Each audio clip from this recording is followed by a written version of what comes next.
বদলগাঁওয়ের হাজিরিগাঁওয়ের বানাগাঁওয়ের একই সাথে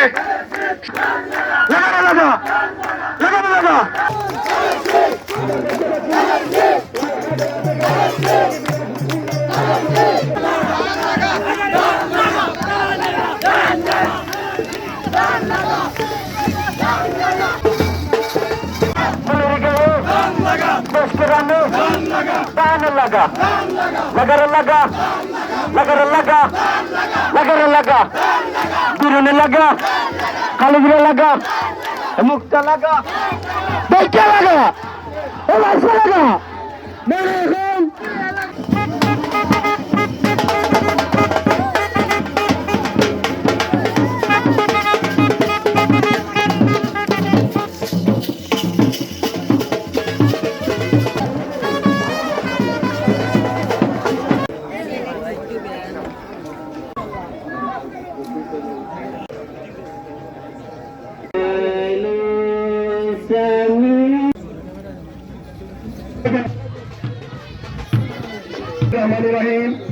জাতীয় সংসদ নির্বাচন আপনারা সাতম মোগলগাঁও ইউনিয়ন বিএনপির সংগ্রামী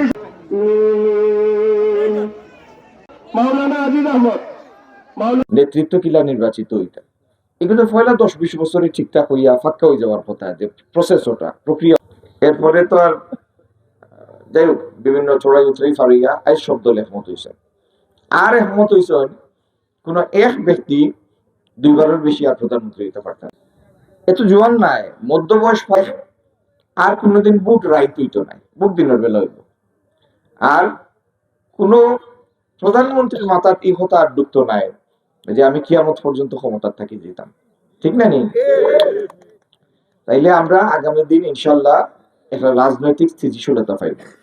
কোন উন্নয়ন সম্ভব নাই যদি দেশের স্থিতিশীলতা শান্তি না থাকে, ঠিক না নি?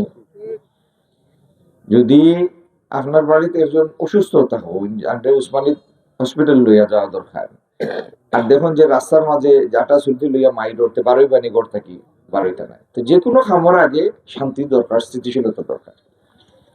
আগামী দিন এই সিলেটর লাগি আমরা যে খামগুন করতাম চাই, আল্লাহ পাকে যদি আমরা মেহরবানি করেন, সমর্থন পাই দেশবাসী, রাষ্ট্র পরিচালনার সুযোগ পাই, তাহলে সিলেট যে জিনিসটা সব থেকে পিছিয়ে আছি আমরা, এটা হলো খামর সুযোগ, কর্মসংস্থানের ব্যবস্থা।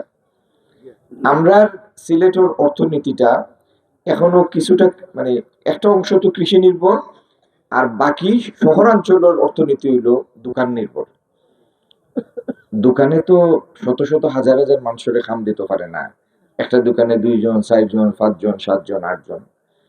বড় আকারে বেশি বেশি মানুষের কর্মসংস্থানের একটাও ব্যবস্থা যেন আমরা লেখান বেশি বেশি মানুষ থাকে, এটা হইলো মিল ফ্যাক্টরি, শিল্প কলকারখানা।